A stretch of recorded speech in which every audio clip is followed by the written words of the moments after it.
Sir আমার মনে হচ্ছে আপনি ভুল করে আমার কলার ধরছেন। আপনি চিনেন না আমি কে। তুই কি প্রেসিডেন্ট নাকি? নাটক বাদ দিয়ে গাড়িতে ওঠ আমার সাথে, নাইলে মারতে মারতে থানায় নিয়ে যাবো। ইন্সপেক্টর আপনি কিন্তু অনেক বড় ভুল করতেছেন। আপনার কিন্তু কোনো রাইট নাই আমার কলার ধরার। আপনি আমাকে ধমকি দিতে পারেন না, এটার জন্য আপনার সাজাও হইতে পারে। এই ছোকরা, তোর কাছ থেকে এখন আমার আইন শিখতে হইব।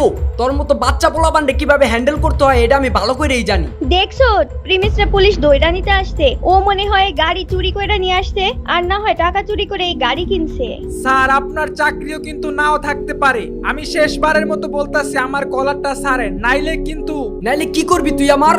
তোর তো সাহস কম বড় না, তুই পুলিশ অফিসারের হুমকি দেস। তুই তো আজকে শেষ, তোর থানায় নিয়ে হাড্ডি গুড্ডি একটাও রাখুন না। তোর কোনো বাপও আজকে বাঁচাইতে পারবো না। বাপ নিয়ে কথা বলবেন না ইন্সপেক্টর, ভালো হবে না কিন্তু বলে দিলাম। একটু পর আপনি আমার আব্বু বলবেন। কি হবে এখন? প্রিমিসকে কি ধরে নিয়ে যাবে? জানতে চাইলে সাবস্ক্রাইব করে রাখুন।